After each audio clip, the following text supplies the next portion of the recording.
Let's go with Unit 2 of Company Accounts, that is Accountancy, that is issue, forfeiture and reissue of shares. So here's a unit overview, that is procedure for raising funds through equity. We have to issue a prospectus inviting applications for share from the public. Full subscription, that is application received for all issued shares. Under subscription means application received are less than shares issued, and over subscription means application received are more than shares issued. Now over here you can see that under subscription you have a minimum subscription received and a minimum subscription not received. Minimum subscriptions which is not received, that is all the application money you have to return it. But if minimum subscription is received, like if you remember that the minimum application is 5%, it has to come, and according to SEBI it is 25%. But over here if it is minimum subscription it is received, or full subscription if it is received, or if you go over subscription, that is applications received are more than the issued shares, pro rata allotment made by directors, allotment money received, all these things directors make allotment for shares applied, and then all these things go to the further calls are made and call money received. Apart from that, you have share issued at face value, then you can also issue the shares at premium. Can you issue shares at discount? Generally no, but in case of issuing bonus shares, and with that issuing like reissue of forfeited shares, you can issue it at discount. Now securities premium issued at premium. Securities premium account is credited with the entry for share capital account. Note, as per section 53 of the Companies Act 2013, a company cannot issue shares at discount except for in case of sweat equity shares, and therefore any issue on discount by the company will be void, with the company being punishable with fine. Sweat equity shares means such equity shares are issued by a company to its directors or employees at a discount for consideration other than cash, for providing their know-how or making available rights in the nature of intellectual property rights or value additions by whatever name called. Introduction is there. Funds provided by the owners into a business are recorded as capital. Capital of the business depends upon the form of business organization. Proprietor provides capital in a sole proprietorship business. In case of a partnership, there is more than one proprietor called partners. Partners introduce capital in a partnership firm. As the maximum number of members in a partnership firm is restricted, therefore only a limited capital can be provided in such form of business. Moreover, the liability of the proprietors is unlimited in case of non-corporate business, that is namely sole proprietorship and partnership. Capital funding process for different types of business forms can be summarized as below. Now, sole proprietorship, ownership is proprietor, he alone is the owner of the business. Type of capital is its capital. Liability of the owners is unlimited. Partnership, ownership is of partners. Type of capital is partners. Capital and liability is unlimited. Company, its ownership is shareholders. Type of capital is share capital. Liability of owners is unlimited to the issue price of shares held. Now this one is talking about the limited shares, and that to liability. According to liability, shares limited by liability limited to shares, and liability limited to guarantee is also there. But in shares we have this one, that is it is limited to the issue price of the shares held. With the onset of industrial revolution, requirement of capital investment soared to a new height, and the attached risk of failure increased due to pace of technological developments. Non-corporate entities could not cope with the pressure of increased capital and degree of risk involved. This led to the emergence of corporate form of organization. What is share capital? Total capital of the company is divided into a number of small indivisible units of a fixed amount, and each such unit is called a share. The fixed value of a share printed on the share certificate is called nominal par value, face value of share. However, a company can issue shares at a different from the face value of a share. The liability of holder of shares, called the shareholders, is limited to the issue price of shares acquired by them. Note, the issue price need not be equal to the market price of the share. These days the shares are generally priced on the basis of book building process. So these are on the basis of what? Book building process. Or book building is a process through which company determines its share prices. Under this method, company determines a price bond of its shares, and on the basis of bids received from potential investors at various prices within the price band, finally fixes its issue price. So I hope that it's clear. Now, The total capital of the company is divided into shares. The capital of the company is called share capital. At the time of issue of shares, every company is required to follow SEBI regulations. Share capital of a company is divided into following categories, that is authorized share capital or nominal capital. A company estimates its maximum capital requirements. This amount of capital is mentioned in the capital clause of the Memorandum of Association registered with the Registrar of Companies or ROC. It puts limit on the amount of capital which a company is authorized to raise during its lifetime is called authorized capital. It is shown in the share capital schedule. It is shown in the share capital schedule in the financial statements as per prescribed format at face value. Issued share capital. A company need not issue total authorized capital. Whatever portion of the share capital is issued by the company, it is called issued capital. Issued capital means and includes the nominal value of shares issued by the company. So it includes the nominal value of shares issued by the company for cash and consideration other than cash or to promoters of the company and others, like you purchase some machinery, purchase some asset or a business. Those are the things. It is also presented in the balance sheet at nominal value. The remaining portion of the authorized capital which is not issued either in cash or consideration may be termed as unissued capital. It is not shown in the balance sheet. Okay. Subscribed share capital. It's the part of issued share capital which is subscribed by the public, that is applied by the public and allotted by the company. It also includes the face value of shares issued by the company for consideration other than cash. Called up share capital. Companies generally receive the issue price of shares in installments. The portion of the issue price of shares which a company has demanded or called from shareholders is known as called up capital, and the balance which the company has decided to demand in future may be referred to as uncalled capital.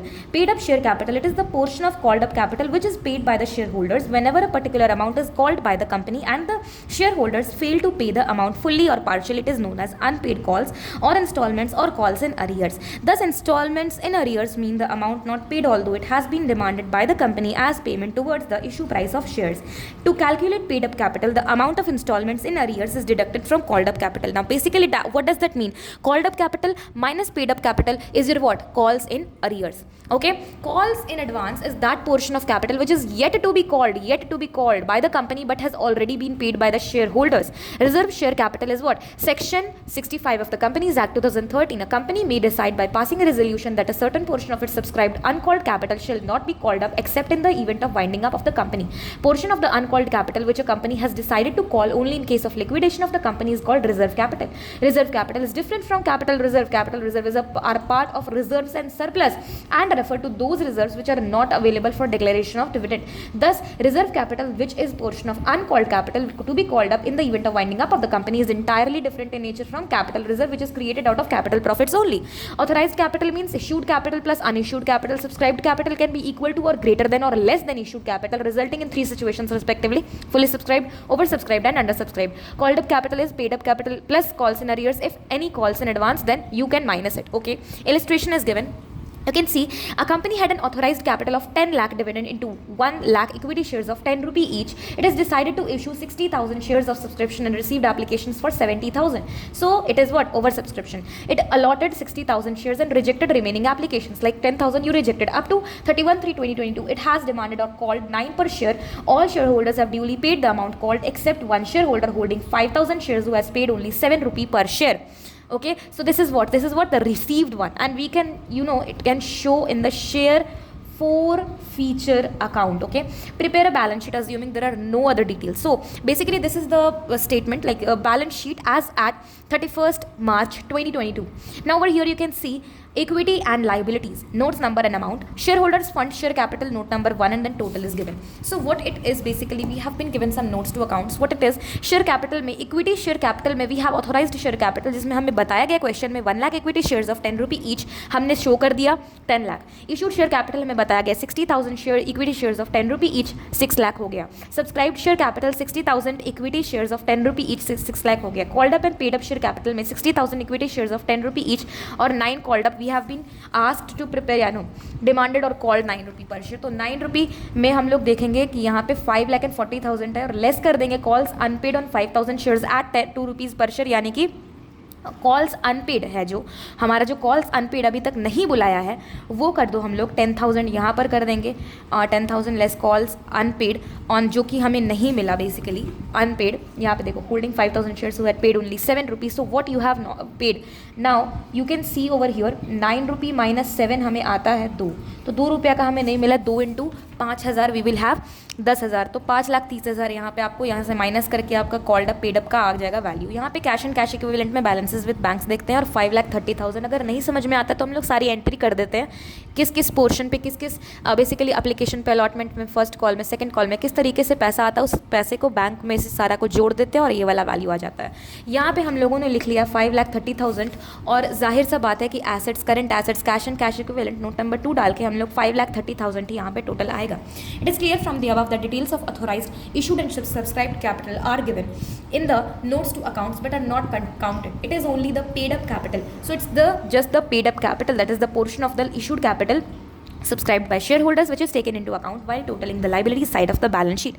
We have been given some types of shares. Now before I move into this, we have to understand that share capital, how many types of they are. So basically there are two types of share capital. Firstly is the equity share capital and second is the preference share capital. What we say about equity shares, that is equity shares are those shares which are not preference shares.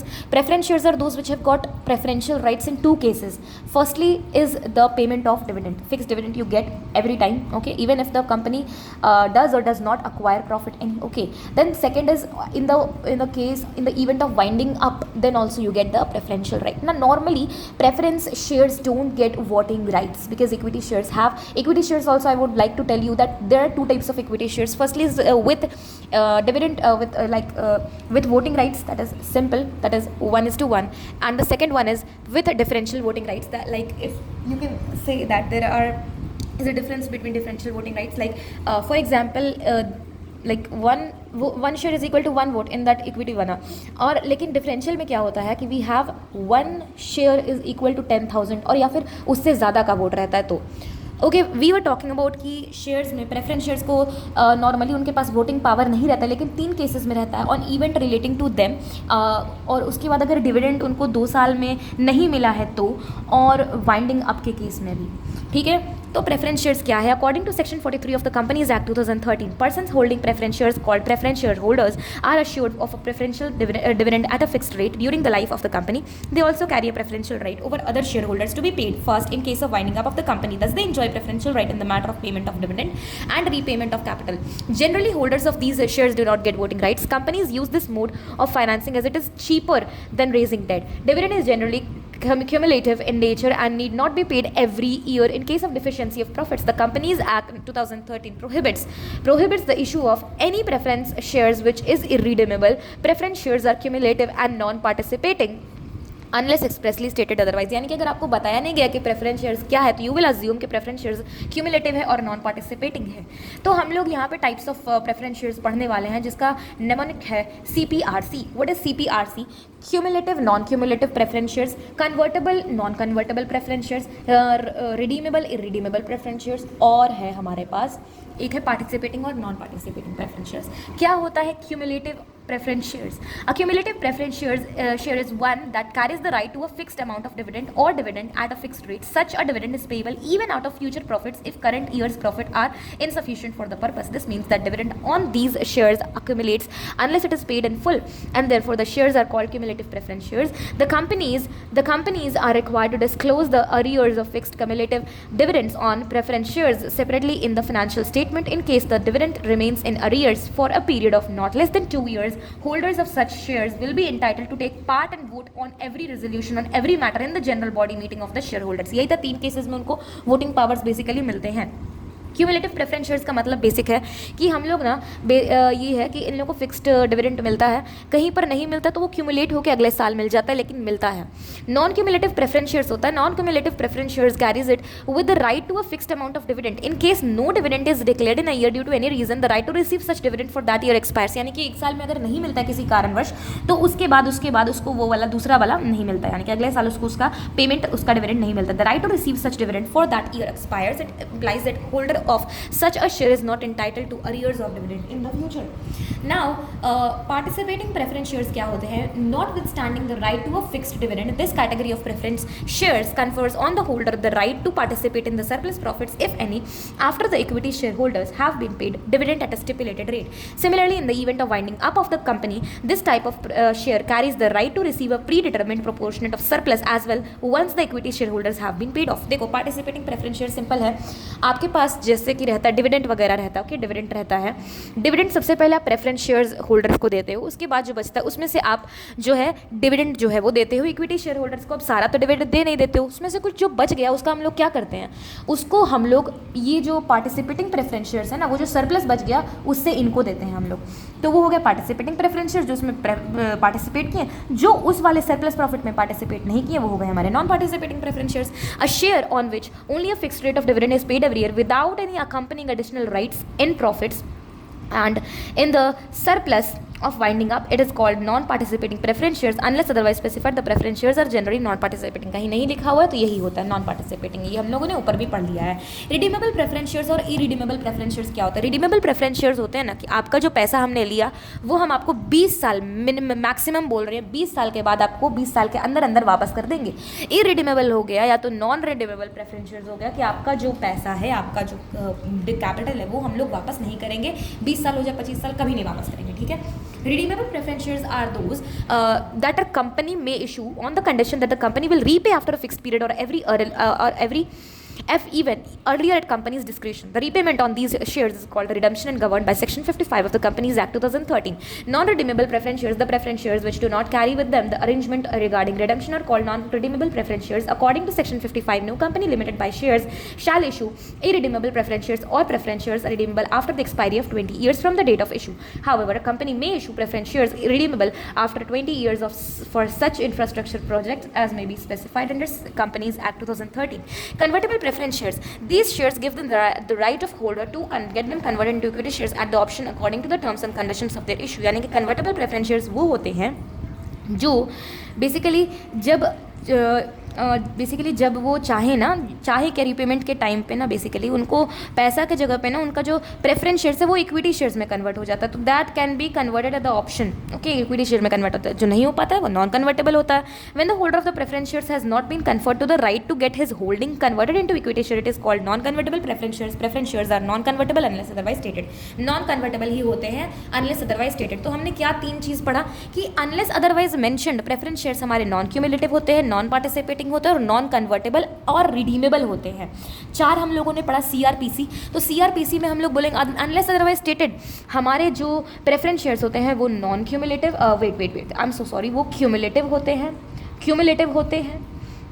होते हैं, okay, और क्या होते हैं, और non participating होते हैं, redeemable होते हैं, और क्या, और नॉन कन्वर्टेबल प्रेफरेंस शेयर्स होते हैं, ठीक है। तो ये 4 होते हैं। इक्विटी शेयर्स क्या है? Equity shares are those shares which are not preference shares if it means that they do not enjoy any preferential rights in the manner of payment of dividend और repayment of capital. I think ये section 22 है या 21 है, because preference shares भी let me check, so I was totally wrong, इसमें कोई section नहीं है क्योंकि प्राइवेट कंपनी का सेक्शन है 2 क्लॉज 68, पब्लिक कंपनी का है सेक्शन 2 क्लॉज 71, ओपीसी का है सेक्शन 2 क्लॉज 62, स्मॉल कंपनी का section 2 clause 85. So it was some section which I read in business law basically. Now what it is that equity shares are those shares which are not preferential shares. It means that they do not enjoy any preferential rights in the matter of payment of dividend or repayment of capital. The rate of dividend on equity shares is recommended by the board of directors and may vary from year to year. Rate of dividend depends upon the dividend policy and availability of profits. After satisfying the rights of preference shares holders, these shares carry voting rights. Companies Accounts 2013 permits issue of equity shares capital with the differential rights as to dividend voting or otherwise in accordance with prescribed rules. The shares can be issued either for cash or for consideration other than cash. Now basically when you talk about the features, basically it is that PPR limited. What it is, okay, so it is like prohibits the transfer of shares to the public. Prohibits, it does not restrict. There is a difference between prohibit and restriction. So it prohibits the transfer of shares. It restricts the limit. It restricts the limit of transferability to 200 shares, and then it is like a private limited. The liability of the members is also limited to the extent of the unpaid value of the shares. Now in the issue of shares for cash, To issue shares, private companies depend upon private placement of shares. Public companies issue a prospectus and invite general public to subscribe for shares. To discuss accounting treatment, we shall concentrate on public companies who invite general public to subscribe for equity shares. Similar accounting treatment is applicable in other cases. However, for general entries, in case of issue of preference shares, the word equity is replaced with the word preference.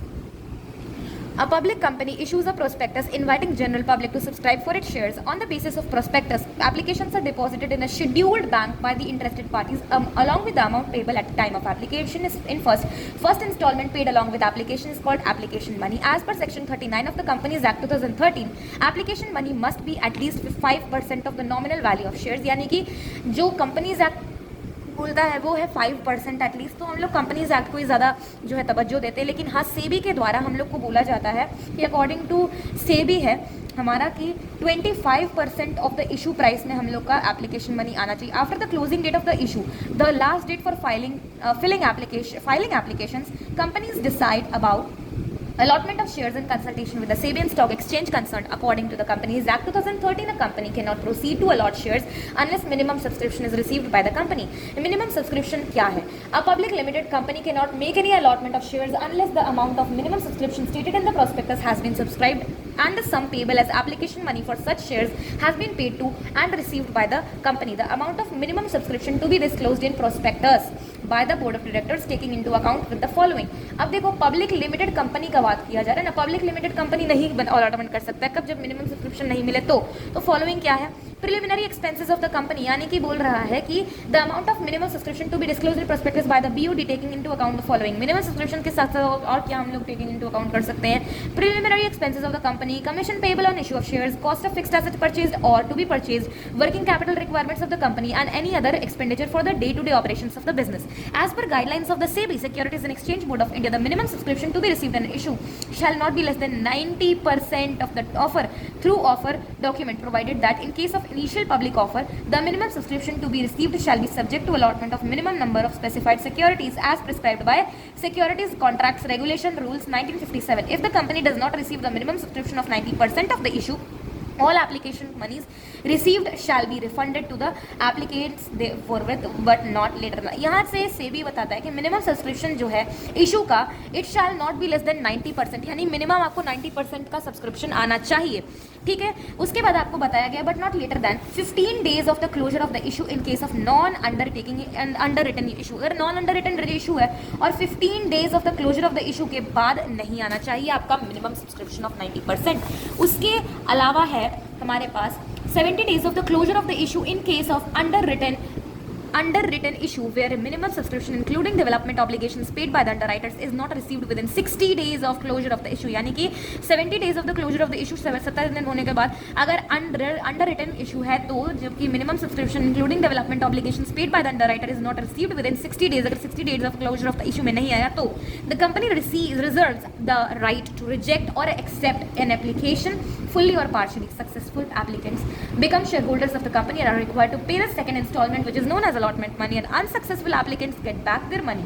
However, in case of delay in refunding the money, the company becomes liable to pay interest on the amount of refund.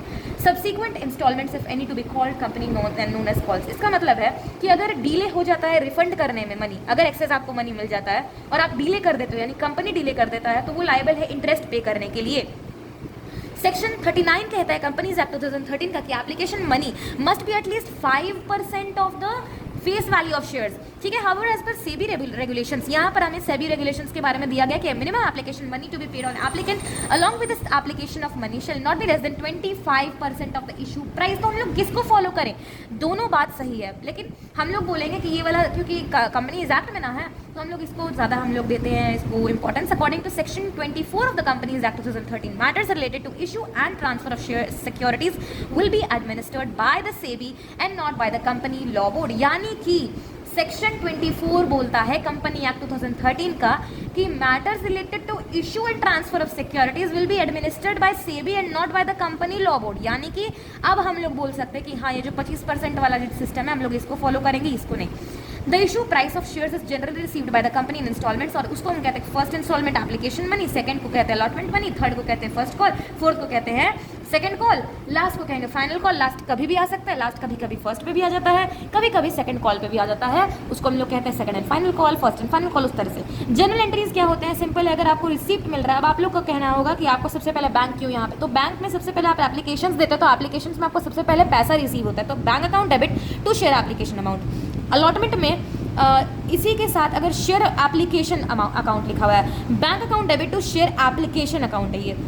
अब इसमें हम लोग दो entry करते हैं basically, bank account debit to share application account और share application account debit to share capital account. उसी तरीके से बैंक से कैपिटल जाता है, बैंक से डायरेक्टली कैपिटल में जाता है, लेकिन हम लोग उसको डिवाइड करके रखते हैं दो एंट्री में। उसके बाद अलॉटमेंट में हम लोग का आएगा share allotment account debit share application account debit with the application amount received on allotted shares, जो कि आपको अलॉटमेंट का एप्लीकेशन अमाउंट जो है आपको अलॉटमेंट में मिल रिसीव्ड ऑन अलॉटेड शेयर्स, आपको अगर अलॉटेड शेयर्स में मिल जाता है तो to share capital account with the amount due on allotment and application, जो भी अमाउंट आपको ड्यू है अलॉटमेंट और एप्लीकेशन में, this is the entry over here. Being the sum due on allotment and application money transfer to capital account. यहाँ पर हम लोग बोलेंगे अलॉटमेंट अगर शेयर का हो जाएगा तो share allotment account debit share application account debit to share capital account. Receive करोगे अलॉटमेंट का पैसा तो bank account debit to share allotment account, receive करोगे तो bank account debit to share allotment account.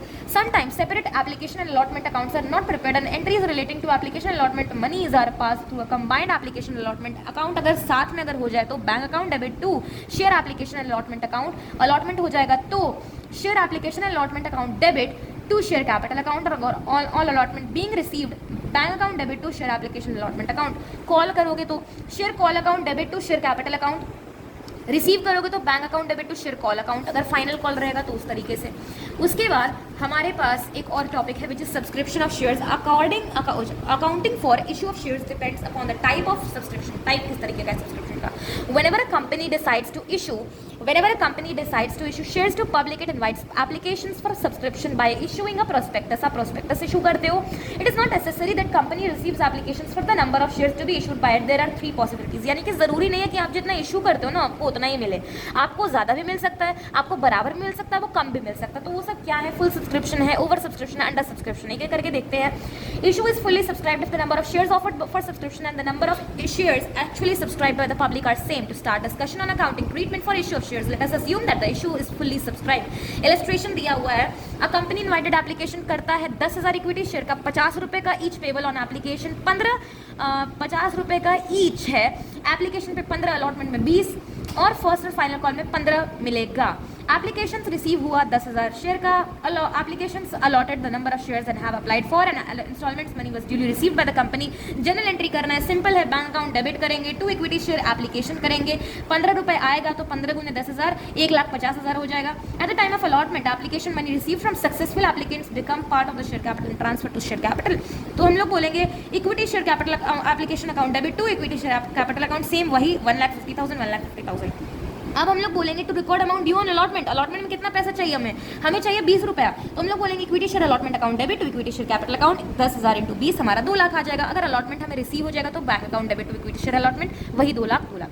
Decision to demand first call is made after allotment of share when the BOD decides to demand the next installment from shareholders। first money due होता है उसके बाद मिलता है। तो equity share first call account debit to equity share capital account, हम लोग बोलेंगे 15 का है हमारा तो 15 गुना 10,000 1,50,000। रिसीव करोगे तो bank account debit to equity first call हमारा आ जाएगा सेम एंट्री। अंडर सब्सक्रिप्शन क्या होगा ना कि it means the number of shares offered for subscription is more than the number of shares subscribe by the public, यानी कि आपको कम रिसीव हुआ है। In case general entries discuss about the past without with one change, जो कि calculation of application allotment and for that matter call money is based on number of shares actually applied and allotted। it must be remembered that the shares can be allotted in case only when the minimum subscription is received। minimum subscription मिलेगा तभी हो पाएगा। सब illustration है, 1 अप्रैल 2021 में ए issued 43,000 shares of 100 रुपये each followed, आपको मिलता है 20 रुपये एप्लीकेशन पे, 30 रुपया अलॉटमेंट में, 25 रुपया आपको मिलता है 1 अक्टूबर 2021 में और 25 रुपया मिलता है आपको 1 फरवरी 2022 में। 20 मई 40,000 आपको शेयर्स अप्लाई कर दिए गए हैं और आपने ना एप्लीकेशन रिसीव कर लिया, आपको 40,000 आया ना, आप देख लेना 90% मिनिमम होना चाहिए, तुम्हारा 90% ना मिनिमम क्राइटेरिया पूरा कर रहा है कि नहीं वो हम लोग देखेंगे। अलॉटमेंट मेड हुआ इस वाले पर और all sums due on allotment received on 15th July, those on first call were received on 20th October. Journalize करना है इसको। यहाँ पर देखो, bank account debit to share application account, हमें 40,000 का शेयर्स 20 रुपये पर मिला है, तो हमें बोला 8 lakh. Share application account debit to share capital account 8 lakh. Share allotment account debit to share capital account 12 lakh. कैसे हुआ? हमें 30 रुपया पर शेयर अलॉटमेंट पे देना है, तो 30 गुना हम लोग कितना करेंगे 40, तो 30 × 40 हमारा क्या होता है 1,20,000। जुलाई 15 में हमारा bank account to share allotment bank account से, ये तो दिया हुआ है क्वेश्चन में, 12 लाख। फर्स्ट कॉल बना दिया गया share first call to share capital account 10 lakh, क्या 25 रुपया ना। Bank account to share first call हमें 10 लाख मिल गया। सेकंड कॉल को आप ड्यू करो, सेकंड कॉल को रिसीव करो। ओवर सब्सक्रिप्शन क्या होता है? इस केस में हम लोग प्रो डाटा का एडजस्टमेंट करते हैं बेसिकली। एक्चुअल प्रैक्टिस में ना issue of shares is either under और over subscribed. If an issue is over subscribed, some applications may be rejected and applications money refunded, and in respect of others only a part of these shares applied for may be allotted, and the excess amount received can be utilized towards allotment or call money which has been fallen due or will soon fall due for payment. इसका entry क्या है? On refund of application money to applications to whom shares have not been allotted, share application account debit to bank account कर देना। Being application money refund, आप refund कर रहे हो ना, तो share application account debit to bank account कर देना। अगर आप only a part of shares applied for allotted, तो share application account debit to share allotment account to share calls in advance, आपको अगर मिल गया अमाउंट रिसीव्ड इन एडवांस, तो टू बैंक अकाउंट आपने एक्सेस अमाउंट को रिफंड किया, तो एप्लीकेशन मनी एडजस्टेड आपको credited to share capital account subsequently. Note है कि this type of share allotment is termed as pro rata allotment and has been discussed in detail. Okay, तो ये इसको pro rata allotment कहते हैं, इसको आगे हम लोग पढ़ेंगे। इलस्ट्रेशन दिया हुआ है, Pant limited invited applications for 50,000 equity shares, 50 रुपये का each which are payable as on 20 रुपये एप्लीकेशन, 10 रुपये allotment, first call final call 20 रुपये। द कंपनी रिसीव्ड एप्लीकेशन, चलो 60,000 मिल गया, 10,000 एक्सेस हुआ, एक्सेप्ट कर लिया, 50,000 का रिजेक्ट कर दिया, 10,000, तो 10,000 इंटू हम लोग क्या करेंगे 10,000 इंटू 20 कितना होगा 10,000 इंटू 20 2 लाख होगा, उसको हम लोग रिफंड करेंगे। The company refunded the application money rejected applicants and allotment money was received for 4,50,000। इसमें किया हुआ है कि अगर कंपनी रिफंड कर दिया एप्लीकेशन रिजेक्टेड और रिसीव किया 45,000 का, तो हम लोग बोलेंगे कि bank account debit to equity share application account. हम लोग यहाँ पे देखो, इसमें तो सारा का डालेंगे पैसा, क्योंकि हमें पैसा सारा का मिला, इसलिए तो 12 लाख क्यों 20 रुपये पर share into 60,000। Equity share application account debit to equity share capital, जो कैपिटल में जाएगा 10 लाख, मेनली 50,000 था ना हमारा, और बैंक से हम लोग रिफंड कर देंगे कितना 2 लाख। जो एक्स्ट्रा आया एक्सेस कितना आया था हमारा 10,000 आया था हमारा एक्सेस, 10,000 और 20 रुपया, तो 2 लाख हो गया। Equity share allotment account debit to equity share capital account due कर दिए हम लोग, 50,000 का 10 रुपया का है, तो 5 लाख। अब हमसे क्या पूछा गया है कि इसमें बोला गया है कि अगर अलॉटमेंट मनी सिर्फ 45,000 शेयर्स का रिसीव हुआ, यानी कि कॉल्स एंड अरियर्स आया, हम लोग बोलेंगे कि बैंक अकाउंट डेबिट हमें कितना आया बस 45,000 शेयर्स का आया, तो हम लोग बोलेंगे 4,50,000 हमारा है, तो कॉल से नरियर आ जाएगा 50,000 to equity share allotment account हमारा आ जाएगा 5 लाख। देखो, the Delhi artware limited issued 50,000 security equity shares को 100 रुपये each and 1 lakh preference shares of 100 rupee each, the share capital to be collected as under. यहाँ पे आपने क्या किया 50,000 इक्विटी शेयर 100 रुपये का, 1 लाख प्रेफरेंस शेयर 100 रुपये का इसने इशू किया, तो क्या हुआ एप्लीकेशन पे इक्विटी में आपको 25 मिलेगा, प्रेफरेंस में 20 मिलेगा, अलॉटमेंट में 20 मिलेगा, इसमें 30 मिलेगा, इसमें 30, इसमें 20, इसमें 25, इसमें 30। देखो, all these shares were subscribed, final call was received on 42,000 shares. Final call सब कुछ हुआ, सब कुछ कॉल वगैरह आया, लेकिन जो फाइनल कॉल हुआ ना उसमें सिर्फ और सिर्फ 42,000 इक्विटी शेयर्स का मिला और 88 प्रेफरेंस शेयर्स का मिला, यानी कि बाकी क्या हुआ, बाकी कॉल से नरियर हुआ। हमें कैश बुक भी बनाना और जर्नलाइज भी करना है रिमेनिंग ट्रांजैक्शन। तो यहाँ पे हमने कैश बुक बनाया, डेबिट क्रेडिट, यहाँ पे हम लोग लिख देंगे to equity share application account. यहाँ पर ये जो कैश बुक है, इसे बनाने के लिए हमें जर्नल एंट्री करनी चाहिए, तो पहले जर्नल एंट्री कर लेते हैं हम लोग। तो जर्नल एंट्री है यहाँ पर आप लोग देख सकते हैं कि equity share application account debit में 12,50,000 टू इक्विटी, अभी ड्यू नहीं आएगा। Equity share allotment account debit में आ गया 10 lakh. To equity share capital account हमारा 22,50,000। क्यों? The credit of share capital on allotment 50,000 equity shares at 45 per share, 25 रुपये एप्लीकेशन पे, 20 रुपये अलॉटमेंट में, receive allotted as per directors resolution. Okay, आपने एप्लीकेशन और अलॉटमेंट क्या साथ में किया है? नहीं। क्या किया है तब हमने? यहाँ पर हमारा 25 है, यहाँ पे हमारा 20 है अलॉटमेंट में। ओके, हमारा 50,000 है, 50,000 है हमारा, 50,000 यहाँ पर है, 50,000 यहाँ पर है, तो इसे हम लोग मल्टीप्लाई करेंगे। So are we getting this one value? तो या we are getting this value. तो हम लोग क्या करें, साथ में हम लोग एंट्री कर दिए, ठीक है। Preference share application account debit, preference share allotment account debit to preference share capital account. अब देखो क्योंकि साथ में आ रहा है ना, तुम लोग साथ में ही इसका डाल रहे हैं सारे का। यहाँ पे 20 है, यहाँ पे 30 है, तो ये 20 का हो गया, ये हो गया 30 का। यहाँ पे देख लो 20 और 30 है, यहाँ पे 25 और 20 था, यहाँ पे 20 और 30 है, और सेम है। क्यों सेम है? क्योंकि 1 लाख है। ओके, ये है हमारा 1 लाख का preference shares. And are these figures matching? हाँ बिल्कुल ये मैच कर रहे हैं to preference share capital account.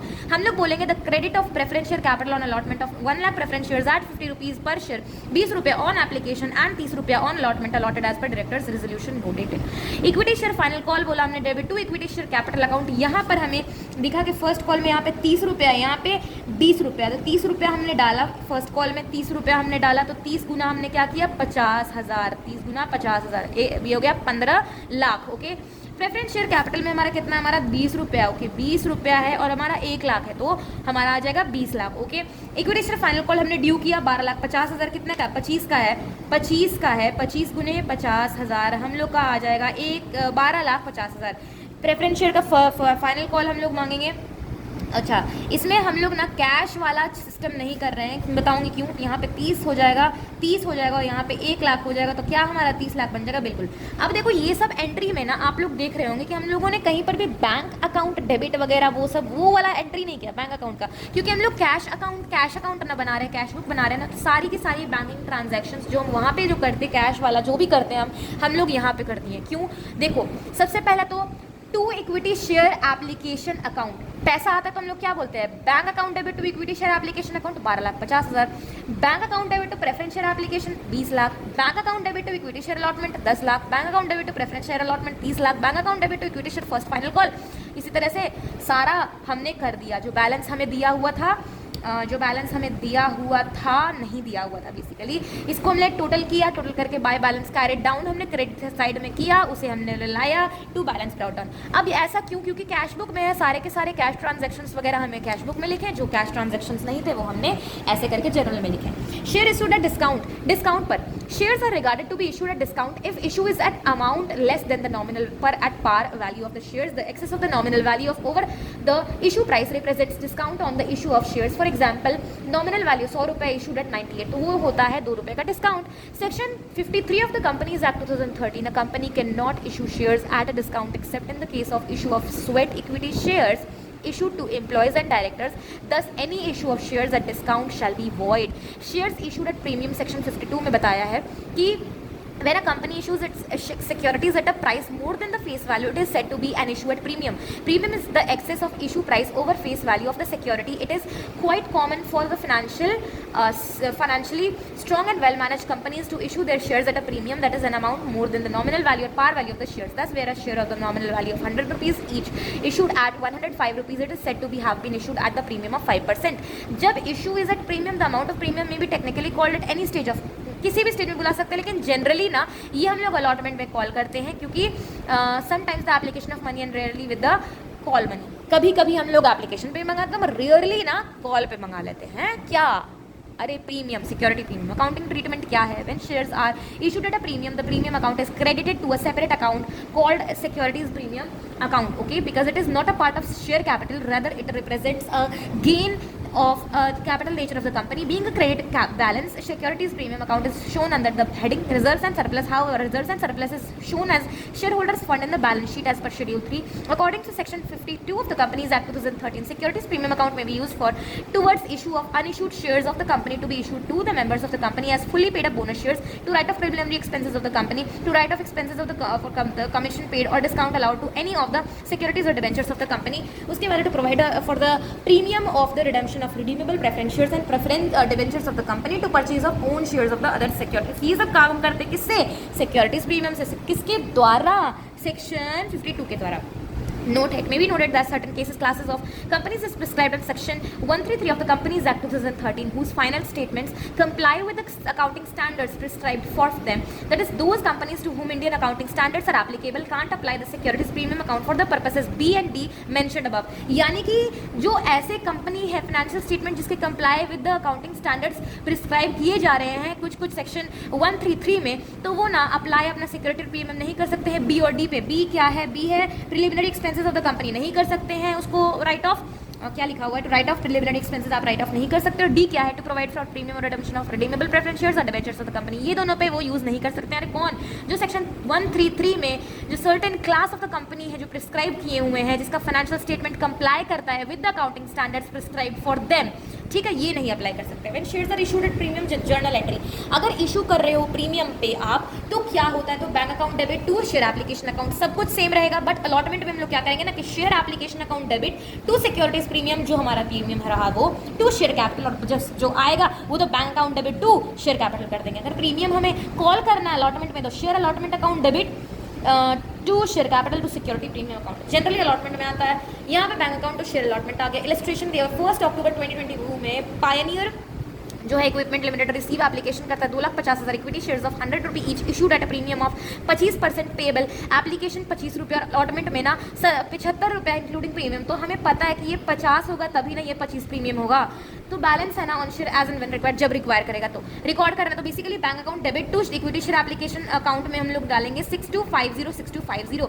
अब देखो ये हमने क्या किया ना कि हमने 25 पर शेयर मंगाया था 2,50,000, यहाँ पे ना 000 है, इसका मतलब समझ लेना कि लाख्स में, ओके। तो 62,50,000 हम लोग का आ जाएगा इस तरीके से। क्यों? क्योंकि 2,50,000 है, 25 रुपये पर शेयर मंगा रहे हो। Equity share application to equity share capital हम लोग सेम कर देंगे। Equity share allotment account debit में हम लोग डालेंगे 18,750, जो कि आ गया टोटल वैल्यू यानी कि 75 रुपीज़ का, बट इक्विटी शेयर कैपिटल में तो सिर्फ 50 रुपये आ जाएगा, तो यहाँ पे 50 रुपये अलग डाल दिया।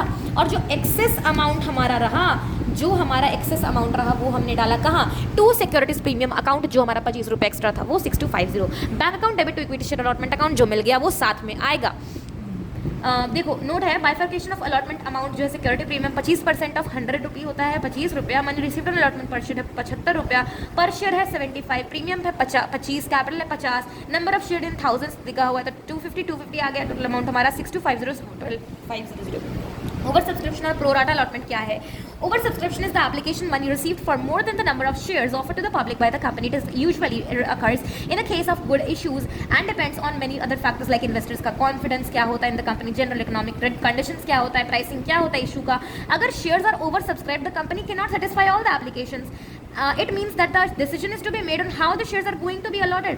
अगर ज़्यादा एप्लीकेशंस आ जाएंगे तो आप सबको तो दे नहीं सकते, तो कुछ रिफंड करते हो, कुछ को एडजस्ट करते हो, तो प्रोराटा बेसिस आप फॉलो करते हो। यहाँ पे एग्जांपल दिया हुआ जो कि सेम है, एप्लीकेशंस जो आप रिजेक्ट करते हो, कुछ वो करते हो ना, प्रोराटा अलॉटमेंट करते हो, अकाउंटिंग एंट्री करते हो ना, तो share application account debit to bank account आ गया। कैसे रिजेक्ट कर रहे हो तो being application money refunded for rejected application. अगर आप रिजेक्ट करें ना एप्लीकेशन मनी का, तो आप पहले ये एंट्री नहीं डालते हो, पहले कौन सा डालते हो, bank account debit to share application account, जो पहले में हमें पूरा सारा का सारा जो ओवर सब्सक्रिप्शन का भी अमाउंट उसमें जुड़ा रहता है। बट ये बोल रहा है रिजेक्शन कर रहे हो तो, अगर प्रोराटा अलॉटमेंट कर रहे हो तो share application account debit to share allotment account, इसको आप कंबाइन कर देना। कंबाइन कैसे करना है वो मैं बताऊंगी। तो शेयर एप्लीकेशन अकाउंट में जो पैसा आया आप उसको शेयर अलॉटमेंट में ट्रांसफर कर रहे हो, तो जो अलॉटमेंट में जो पैसा आप ट्रांसफर कर रहे हो ना, जिन लोगों का एक्सेस मनी है वो अगले बार अलॉटमेंट में उतना जो पैसा ऑलरेडी दे चुके हैं वो नहीं देंगे, जनरल बात है। इलस्ट्रेशन दिया हुआ है, GHP limited company with authorised share capital है 10 लाख इक्विटी शेयर्स ऑफ 10 रुपया each, on which 6 lakh shares had been issued and fully paid on 30 June 21। The company proceeded proposed to make a further issue of 1 lakh of these 10 रुपया share at a price of 14 रुपया each, the agreement for the payment being 2 रुपया पर payable on application, 2 रुपया जो share पर share है वो application पर मिलेगा, to be received on 1 July 21, allotment to be made on 10 जुलाई 21 और फर्दर 5 रुपया जो है पर share including premium to be payable. Final call जो हुआ, अच्छा देखो ये 5 रुपया आना, इसमें 1+4 कर देना क्योंकि 4 रुपया हमारा क्या है, प्रीमियम है, तो हम लोग ये अपना दिमाग लगा सकते हैं कि 1 रुपया ही होगा, इसका कैपिटल में जाएगा। फाइनल कॉल कितना बचा, देखो सबसे पहले तो 2 रुपया हो गया, 2 1 3 हो गया, 3 हो गया, 3 हो गया, हमारा कितना था, हमारा 10 रुपया था, 10 - 3 7, तो 7 आएगा फाइनल कॉल पे बैलेंस मेड में 30 अप्रैल 2022। अब इसमें देखो क्या हुआ, एप्लीकेशंस रिसीव हो गए 3,55,000 के, तो हमने एप्लीकेशंस 5 लाख के किए रिसीव्ड अलॉटमेंट इन फुल, इनको 5 लाख का 5,000 का 5,000 मिला।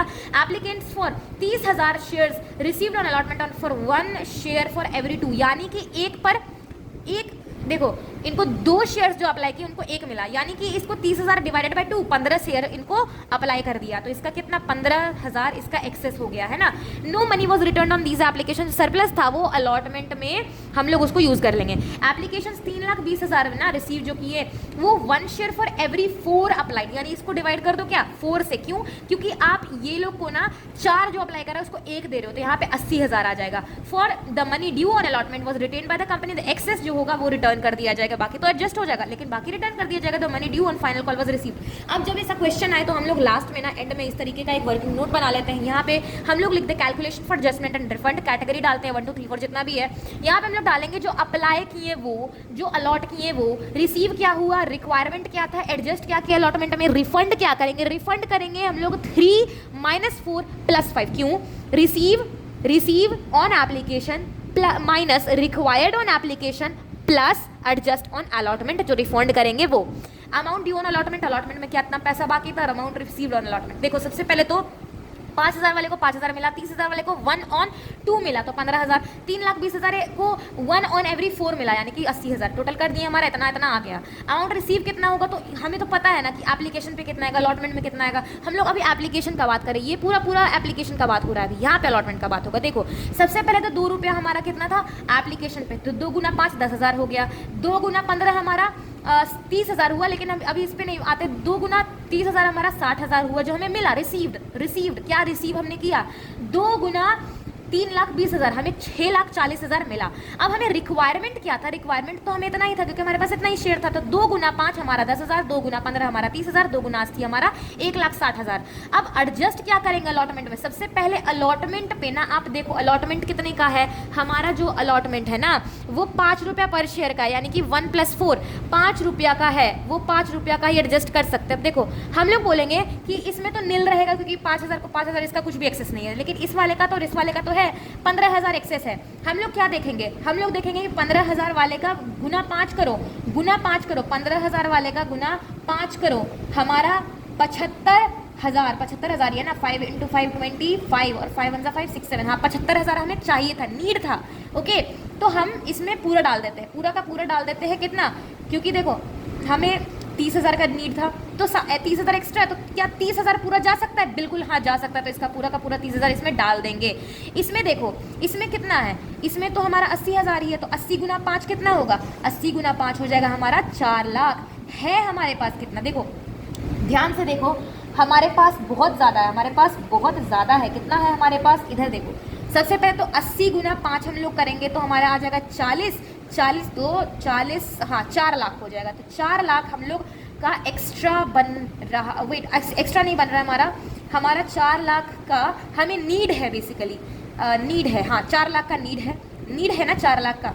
हमारा कितना बच गया, देखो इतना हमें रिसीव हुआ, इतना एप्लीकेशन पे रिक्वायरमेंट था, तो हम लोग 4 में से 6 - 4 5 6 7 8 यहाँ पे, और ये हो गया 5 में से 1 तो 4, ये इतना एक्स्ट्रा था, इतना क्या था हमारा एक्स्ट्रा था थर्ड कैटेगरी वाले लोग का। 4 लाख हमें नीड है, 4 लाख यहाँ पे डाल देंगे, 80,000 हम लोग रिफंड कर देंगे।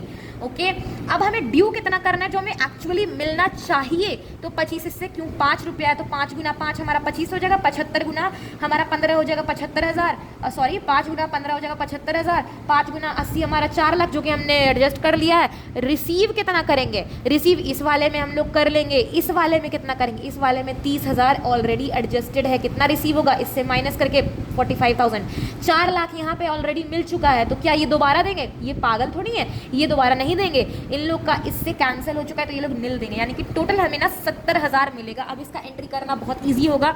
यहाँ पे एक चीज़ बता रहा है कि अमाउंट रिसीव्ड ऑन एप्लीकेशन 3, ये वाला जो सिस्टम है is equal to number of shares applied for, यानी कि 1 × 2 नंबर ऑफ शेयर अप्लाइड जो किए ना 1 × 2, ये वाला 5,000 × 2 वही same cheese. Amount required on application the number of shares allotted है 2 × 2, 2 क्या है हमारा यहाँ पे जो हमें रिक्वायरमेंट था एप्लीकेशन पे, तो 2 × 2 रुपीज़ जो रिक्वायरमेंट था हमारा वो।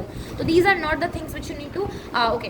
हम लोग इसका जर्नल एंट्री बहुत ईजिली अब कर लेंगे क्योंकि बैंक अकाउंट डेबिट कर देंगे 7,10,000 से, 7,10,000 की उम्र टोटल आया 3,55,000 2 रुपया है, तो वो हो जाएगा उस तरीके से। Equity share application account debit to equity share capital account to equity share allotment account, क्यों, क्योंकि हमने एडजस्ट किया तो 4,30,000 यहाँ पर देखो एडजस्ट कर दिया, 4,30,000 बैंक हमने रिफंड किया 80,000, ठीक है। वो हमें यहाँ पे नोट नंबर नोट नहीं, बेसिकली हमें इसका नरेशन डालना है। Equity share allotment account debit to equity share capital हमने किया कॉल किया हमने, उसके बाद रिसीव क्या करेंगे हम लोग, रिसीव करेंगे सिर्फ 70,000। यहाँ पे हम लोग बोल देंगे नोट नंबर 1 या फिर working note 1। Equity share final call हमने ड्यू किया 7 लाख का बैंक अकाउंट टू, जो हमें देखो फाइनल कॉल तो सब लोग देंगे, ओके। उसके बाद हमारे पास आता है एक टॉपिक जो कि है कॉल्स इन अरियर्स और कॉल्स इन एडवांस। देखो at the time of receiving the value of shares installments calls, share calls money received in full, या तो फुल मिलेगा। कॉल्स इन अरियर्स यानी कि आपको कम पैसा मिलेगा, कॉल्स इन एडवांस यानी कि आपको ज़्यादा बेसिकली पहले पैसा मिल जाएगा। फुल में तो आपको bank account is debited with the full money receive, लेकिन यहाँ पे कॉल्स इन अरियर में ना ये डेबिट होता है with the entry for bank. Calls in advance में वेयर क्या होता है, calls in advance is credited with the entry for bank account. अब देखो कॉल्स इन अरियर्स क्या है ना, sometimes share holders fail to pay the amount due to allotment of calls और कॉल्स। अलॉटमेंट और कॉल्स में ना वो फेल कर जाते हैं पैसा देने में। The total unpaid amount on one or more installment is called as calls in arrears, और या फिर अनपेड कॉल्स। सच अमाउंट और represents the uncollected amount of capital from the share holders, hence it is shown by way of deducting from called up capital to arrive at paid up value of the share capital. अच्छा ये तो हम लोग बोलने बड़े आसानी से बोल देते हैं, called up minus calls in arrears हमारा पेड अप कैपिटल होता है, या तो called up minus paid up हमारा कॉल्स इन अरियर्स होता है। लेकिन हम लोग इसको शो भी उसी तरीके से करते हैं बैलेंस शीट में कि कॉल्ड अप में से ना माइनस कर देंगे पेड अप, हमारा कॉल्स इन अरियर्स आ जाएगा, और या तो उसको कर देंगे तो वो आ जाएगा।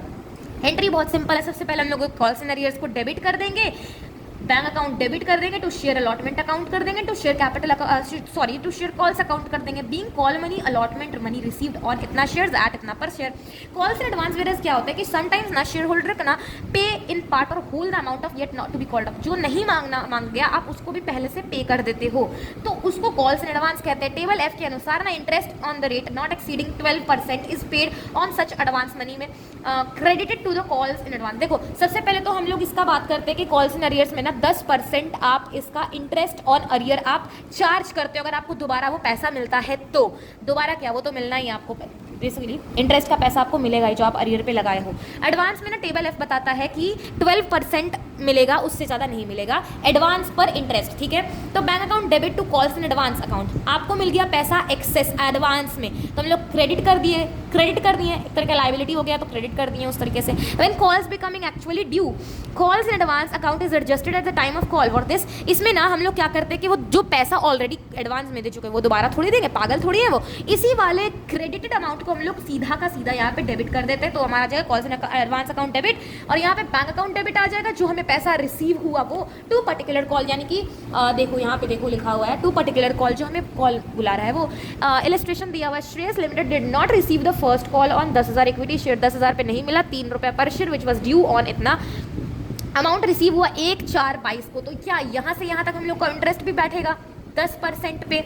देखो कॉल्स इन अरियर्स अकाउंट भी ओपन करना है, जर्नलाइज भी करना है। देखो तो 1 7 21 को तो calls in arrear debit to equity share first call 30,000 कैसे 10 × 3, ठीक है। अब यहाँ पे 1/4/22 में ना bank account debit to calls in arrears 30,000। देखो यहाँ पर 30,000 तो आ गया कॉल्स इन अरियर्स। इंटरेस्ट पे ना हम लोग 10% चार्ज करेंगे, कब से कब तक, देखो 7 है हमारा, 7 है यानी कि जुलाई चल रहा है, तो हम लोग पूरा जुलाई काउंट करेंगे, जुलाई अगस्त सितंबर अक्टूबर नवंबर दिसंबर जनवरी फरवरी मार्च अप्रैल 1 है, तो हम लोग 9 महीने का चार्ज करेंगे, 9 महीने का चार्ज करेंगे। और अमाउंट क्या है हमारा, अमाउंट तो 30,000 है, तो ये हमारा इंटरेस्ट बैठ जाएगा, और इसका एंट्री हम लोग आगे आपको सिखाएंगे। इंटरेस्ट है कॉल्स इन अरियर्स और कॉल्स इन एडवांस पे। Interest and calls in arrears recoverable at that respect of calls in advance is payable. Payable है वो रिसीवेबल है, सॉरी ये रिसीवेबल, ये रिकवरेबल है, और ये जो कॉल्स इन एडवांस है पेबल है। According to provisions this record articles of the company at the rate mention, ये सब तो मैंने बता दिया कि टेबल एफ बोलता है 10% 12%। Calls in interest on calls in arrears, it is payable by shareholders to company on the due calls due but remaining unpaid. लेकिन interest on calls in advance क्या होता है, it is payable by the company to shareholders on the call money received in advance but not yet due. As per table F, maximum prescribed rate is what, 10% in case of what, in case of what, calls in arrears. लेकिन as per table F, maximum prescribed rate is 12% in case of calls in advance. Period considered from the date called money was due to the date money is finally received. Period considered from the date money was received to the due call was finally made due. Directors have a right to waive off such interest in individual cases at their discretion. Shareholders are not entitled for any dividend on calls in advance. Shareholder को तो कुछ पैसा मिलेगा ही नहीं, वो जो shareholders are not entitled for any dividend on calls in advance, जो भी calls in advance पे ना उसको dividend कुछ नहीं मिलेगा। Okay, it is a nominal account, कौन सा, कॉल्स इन अरियर वाला, in nature and is credited to statement of profit and loss as income. ये ना हमारा प्रॉफिट एंड लॉस में ना इनकम में आ जाएगा, कौन सा, interest on calls in arrear पे आप जो इंटरेस्ट ना आप चार्ज करते हो आपको मिलेगा वापस, तो वो उसको आप प्रॉफिट एंड लॉस में ना इसको profit and loss, statement of profit and loss में ना क्रेडिट कर देना। जनरली नॉर्मली जो प्रॉफिट होता है उस तरह से करते हैं। नॉमिनल अकाउंट है ये भी, तो beat interest being expense for the company, एक तरह का एक्सपेंस हो गया, आप एडवांस दे रहे हो तो एक्सपेंस हो गया। The books entries are passed with the adjustments, so such interest are much the same as those in case of temporary borrowings or loans raised. Loan जैसा है, एक difference है कि the debits are raised and creditors given to sundry members accounts and not the individual accounts of shareholders. Sundry member पे देते हैं, individual account पे नहीं देते in respect of interest recoverable on calls in arrears or that payable on calls received in advance. The corresponding entries जो है वो हमारे होंगे, क्या होंगे, देखो interest receivable on calls in arrears जो आपको मिलेगा, तो shareholders account डेबिट हम लोग करेंगे, डेबिट यानी कि इसको छोटा, इसको कम कर रहे हैं ना, to interest on calls in arrears account receive करोगे तो bank account debit to share holders account. अब देखो ये शेयर होल्डर है ना, ये सिर्फ आपको इंटरेस्ट भी दे सकता है या तो इंटरेस्ट के साथ आपको ना अमाउंट भी दे सकता है उसका, तो वो दोनों हम लोग इंक्लूड करके टोटल करके आपको डाल देंगे सेम। ओके, उसके बाद amount accounting treatment for interest on calls in advance is as follows. Interest due होगा तो interest on calls in advance debit हो जाएगा to share holders account. Payment of share holder करोगे, पेमेंट ऑफ इंटरेस्ट करोगे तो share holders account debit to bank account हो जाएगा। Illustration 9 है कि Rashmi limited issued at par 1 lakh equity shares करती है इशू, पेबल है ₹2.50 एप्लीकेशन में, ₹3 अलॉटमेंट में, ₹2 फर्स्ट कॉल और बैलेंस है ना फाइनल कॉल पे। देखो 2 हो गया इधर, 2.50 हो गया इधर, 3 हो गया, 2 हो गया, तो यहाँ पे जाहिर सा बात है कि 2.5 यहाँ पे भी होगा, तो यहाँ पे हो गया 5 और यहाँ पे हो गया 5, total 10। All the shares are fully subscribed. Mister Nair जो कि 10,000 शेयर्स हेल्ड किए हुए हैं, full paid full remaining the amount on first call पे ही सारा पैसा दे दिए। यानी कि अगर इसको इस तरीके से देखा जाए तो हमारा ₹10 का है ना, इसको हम लोग 2.5 एप्लीकेशन पे, 3 हमारा अलॉटमेंट पे है और 2 हमारा फर्स्ट कॉल पे और बैलेंस क्या है 2.5। इसको इस तरीके से अगर बोला जाए, और हमारे जो शेयर होल्डर हैं, हमारे कौन शेयर होल्डर है, नायर, जिनका 10,000 शेयर होल्डिंग्स का है, वो अपना फुल पे कर देते हैं, तो ये दे देते हैं, ये दे देते हैं, ये फर्स्ट कॉल है ना, तो इसी पर वो जो है फर्स्ट कॉल पर ही वो पूरा का पूरा पैसा ये भी दे देते हैं, यानी कि ये भी दे देते हैं। ठीक है, ओके। इसके बाद ना ये जो आपको फर्स्ट कॉल जो है द फाइनल कॉल ना just made after 3 months, final call आपका 3 महीने बाद मांगा गया, तो फाइनल कॉल आपका 3 महीने बाद मेड किया गया, ये वाला हम लोग बोलेंगे कि 3 मंथ्स आफ्टर। तो इससे हमें क्या पता चल रहा है कि हमें नायर को ना कॉल्स इन एडवांस पे हमें इंटरेस्ट भी पे करना होगा 3 महीने का। Was fully paid except a shareholder having 1000 shares who paid his due amount after 2 months. देखो ये तो हो गया नायर का। एक और हमारे शेयर होल्डर जो कि थोड़े महान थे वो सब दे दिए, बट ये वाला जो अमाउंट है ना वो आफ्टर 2 मंथ्स जो है वो पे किए। इससे हम लोग बोलेंगे ना कि 2 महीने का हमें इंटरेस्ट ऑन अरियर भी मिल जाएगा, ऑन अरियर, जो कि 12% था, ये हमारा 10% हो जाएगा, हम लोग इस पे लगा देंगे। कंपनी जो है ऑल्सो पे करेगा interest on calls in advance to mister Nair जो है। अब हम लोग एंट्री पास करेंगे, तो सब कुछ सिंपल है, बहुत अच्छी तरीके से एक्सप्लेन कर दिया है। एंट्रीज देखो, bank account debit to equity share application amount, देखो 1 लाख है, 250 है, 2,50,000, 2,50,000। Equity share application to equity share capital 2,50,000, 2,50,000। Equity share allotment to equity share capital 3 lakh, 3 lakh. Bank account to equity share allotment account 3 lakh, 3 lakh. उसी तरीके से equity share first call to equity share capital account 2 lakh, 2 lakh. Bank to equity share first call calls in advance हमारा आ गया, mister Nair दिए 25,000 दे दिया। Equity share final call debit to equity share capital account हमारा कॉल ड्यू किया। Bank account debit, ये जो कॉल्स इन एडवांस आया इसको हम लोग यहाँ पर डेबिट कर देंगे जो हमें ऑलरेडी मिला। कॉल्स इन अरियर्स, जो एक और शेयर होल्डर थे जो हमें पैसा नहीं दिए, जो 2 महीने बाद दिए, वो हम लोग डेबिट कर देंगे। तो इक्विटी शेयर फाइनल कॉल जो हमारा अमाउंट था 89,000 पे मिला। Interest on calls in advance, हम लोग इंटरेस्ट दे रहे हैं टू शेयर होल्डर 750, कितना हम लोग 3 महीने का दिए।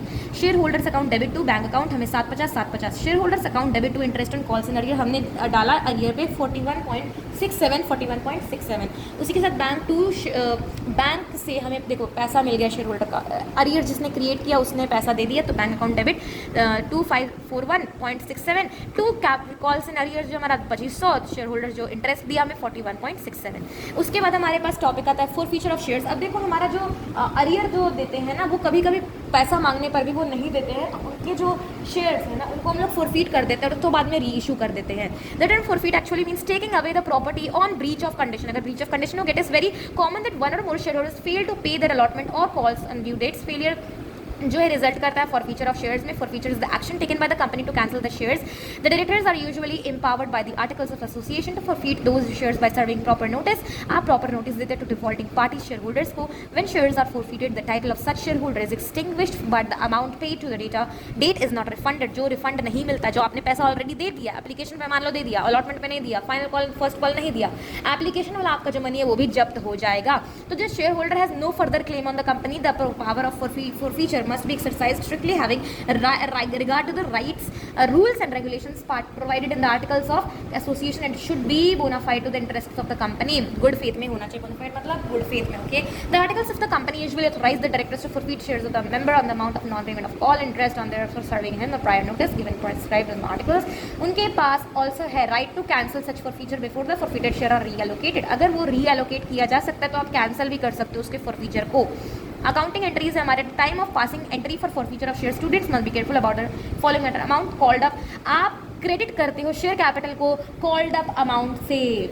Amount already received in respect of दो शेयर्स, इसको फॉरफीचर में डालते हो। Amount due but has not been received, इसको तो आप कॉल्स वगैरह जो है कॉल्स इन अरियर्स या फिर सेपरेट आप अकाउंट बनाते हो ना, कॉल्स अलॉटमेंट का एप्लीकेशन का जो नहीं मिला वो, okay. Forfeiture of shares which were issued at par in case share capital account will be debited, in case share capital account will be debited जो है with the called up value of shares forfeited, जो है allotment और calls account will be credited with the amount due but not paid by the share holders. Alternatively जो है calls in arrears account can be credited for all amount due if it was transferred to calls in arrears account, forfeiture shares account or for share forfeiture can be credited with the amount already received in respect of those shares.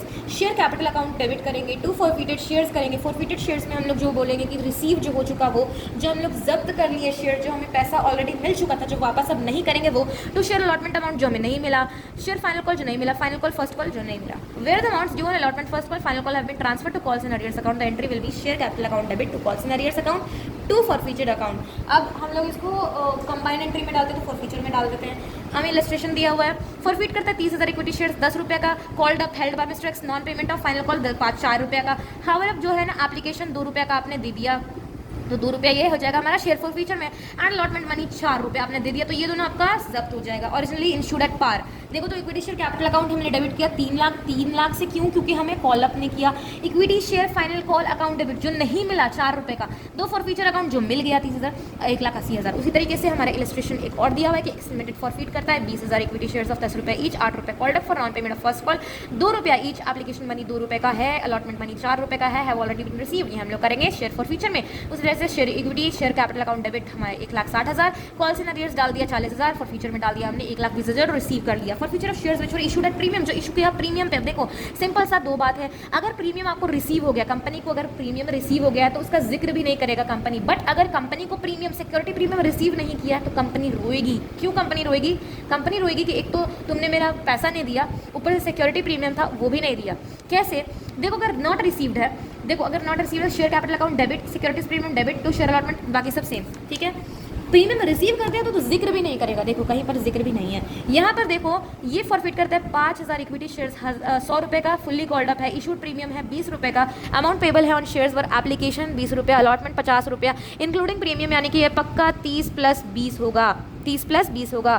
First और final call 50 रुपये का है। Application देखो हमारा पे किया गया share holders in respect of shares, तो हमें ना इक्विटी शेयर कैपिटल अकाउंट को डेबिट करना है 5 लाख से, सिक्योरिटी प्रीमियम जो कि हमें 1 लाख नहीं मिला वो देखो 20 गुना हम लोग करेंगे, 20 गुना 5,000, देखो 5 हमें देखो बेसिकली 5 लाख नहीं, बेसिकली 5,000 इंटू 20 हम लोग करते हैं ना, 5,000 इंटू 20 करेंगे ना तो 1 लाख आ जाएगा। तो इक्विटी शेयर अलॉटमेंट अमाउंट जो नहीं मिला, इक्विटी शेयर फाइनल कॉल ये नहीं मिला, फॉरफीटेड शेयर्स अकाउंट में 20 रुपया क्या डाले हमने, 20 रुपया एप्लीकेशन मिल गया था। बीइंग द फॉरफीचर ऑफ 5,000 जो है प्रीमियम 20 रुपया for non payment of allotment call money as per board. देखो ट्यूटोरियल नोट है कि शेयर प्रीमियम एट 20 रुपया on 5,000 shares has not been received by the company, therefore the time of forfeiture security premium debited, ये होगा debit to cancel all the because share securities premium account was credited the time of allotment, क्योंकि पहले allotment में credit ना किया गया था इसलिए उसको नलिफाई करने के लिए हम लोग इसको डेबिट करते हैं दोबारा। Also in case of pro rata allotment where shares are issued premium and the excess money received on application will be first. अच्छा देखो प्रो राटा आप करते हो ना तो आपको एक्सेस मिलता है, ओवर सब्सक्रिप्शन आता है तो उसको आप एडजस्ट करते हो, बेसिकली एडजस्ट कर देते हो आप उसको आगे वाले कॉल में। एडजस्ट करते समय ये याद रखना कि आपको देखो ओवर सब्सक्रिप्शन में आपको पैसा ज़्यादा मिलेगा। वो ज़्यादा पैसा अगर देने वाला जो शेयर होल्डर है बाद में आपसे दगा करता है, आपको पैसा नहीं देता है, तो उसका सबसे पहला जो आपका वो रहेगा, आपको उसका पहला जो अमाउंट रहेगा उसको आपको कैपिटल में एडजस्ट करना है। आपके पास दो चीज़ रहता है, आपके पास कैपिटल होता है, आपके पास सिक्योरिटी प्रीमियम होता है। सेकंड वाले में अलॉटमेंट वाले स्टेज पे वो डिफ़ॉल्ट कर जाता है और वो एक्सेस ऑलरेडी दे चुका था, मान लो 600 रुपये एक्स्ट्रा दे चुका था। अलॉटमेंट में आपका यहाँ पे 500 चाहिए, अलॉटमेंट में यहाँ पे आपको 800 चाहिए, यहाँ पे 300 चाहिए। जस्ट फॉर एग्जांपल यहाँ का 800 जो कैपिटल का 800 ना, इसमें हम लोग ये 600 एडजस्ट करेंगे और बोलेंगे कि हमने कैपिटल का हमें 200 अलॉटमेंट का नहीं मिला और बाकी 300 हमें सिक्योरिटी प्रीमियम का नहीं मिला। तो इस तरीके से हम लोग कैपिटल को पहले एडजस्ट करते हैं। मिस्टर शमी अप्लाई करते 1000 shares of the company XYZ limited, paying application money 2 रुपये का है बट हैज़ बीन अलॉट किया गया 600 का। तो हम लोग बोलेंगे कि इनको कितना बेसिकली इनको कितना का फ़ायदा, देखो आपको इनको ना इनको 400 शेयर्स का ना ये एक्स्ट्रा पैसा दे देंगे। शेयर्स हैव फेस वैल्यू 10 रुपया एंड अ प्रीमियम ऑफ 2 रुपया per share which are payable allotment पे 5 रुपये इंक्लूडिंग प्रीमियम। तो ये जाहिर सा बात है कि ये 3 + 2 होगा एंड ऑन फाइनल कॉल 5 रुपया। Now in case mister Shami does not पे अलॉटमेंट ऑन फाइनल, तो इसमें ना फॉरफीट कर दिया जाएगा। शेयर कैपिटल अकाउंट हमें जो कॉल अप किया वो 600 गुना 10 6000, security premium 600 Guna 2 1200, share for future में डाल देंगे जो रिसीव हो गया। रिसीव क्या हुआ 1000 गुना 2 2000 नहीं मिला।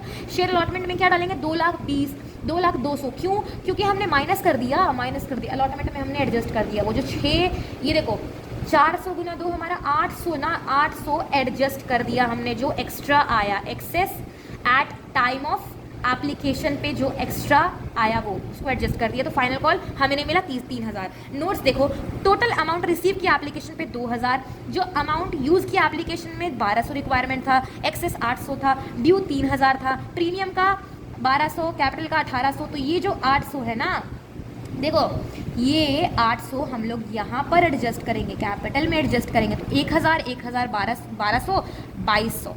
Amount not received in allotment 2200 में प्रीमियम का 1200 हो गया, कैपिटल का 1000 हो गया।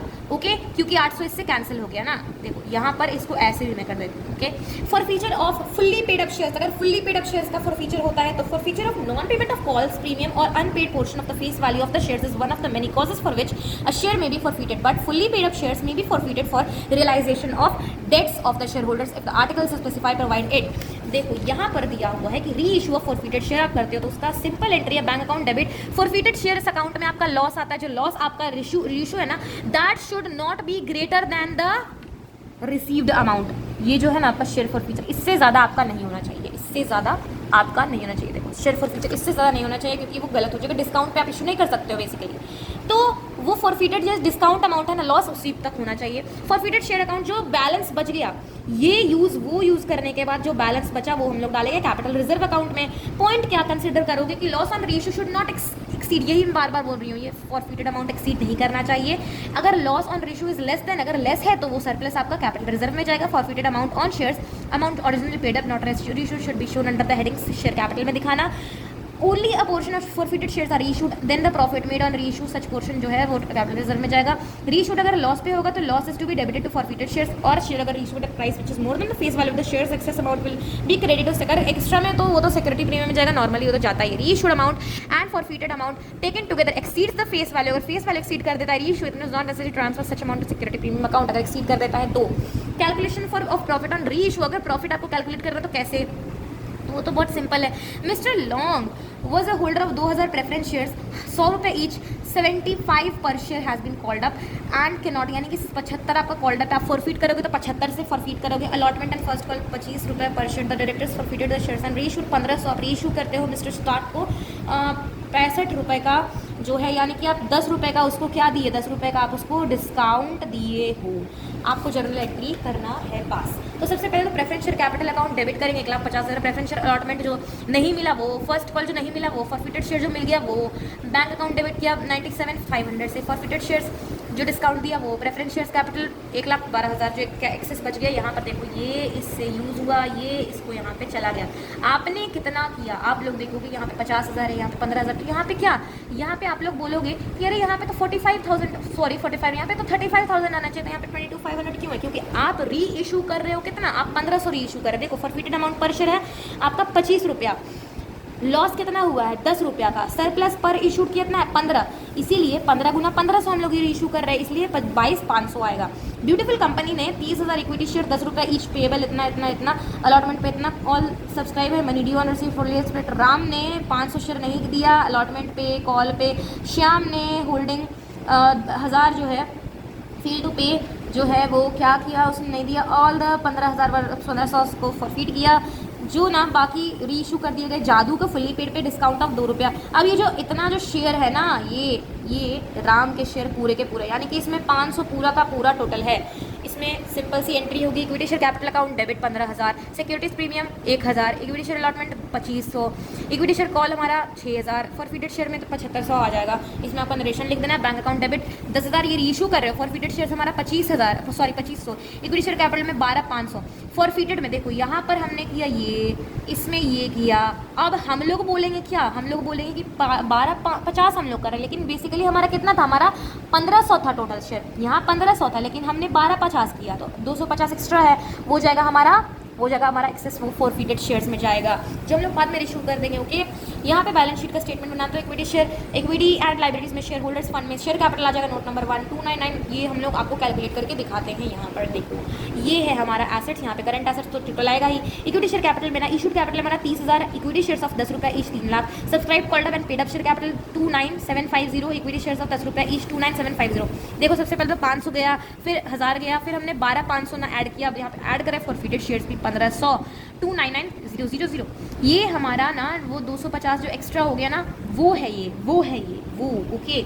यहाँ सिक्योरिटीज प्रीमियम 59,000 है, या फिर चेक कर लेना कि वही है कि नहीं। कैपिटल रिजर्व है 3,500, 62,500, कैलकुलेशन अमाउंट किया हमने ट्रांसफर टू कैपिटल रिजर्व में करने के लिए। देखो अमाउंट फॉरफिट किया हमने 3 रुपया, लॉस ऑन री इशू पर शेयर हमारा 2 रुपया का था, ट्रांसफर किया कैपिटल रिजर्व में 1 रुपया, तो 500 गुना 1, श्याम का शेयर है 750 गुना 4, टोटल यहाँ पे देखो अमाउंट फॉरफिटेड पर शेयर 6 रुपया, लेस किया हमने लॉस ऑन री इशू 2 रुपया, सरप्लस है 4 रुपया, 500 इधर और 3,000 इधर, 3,500।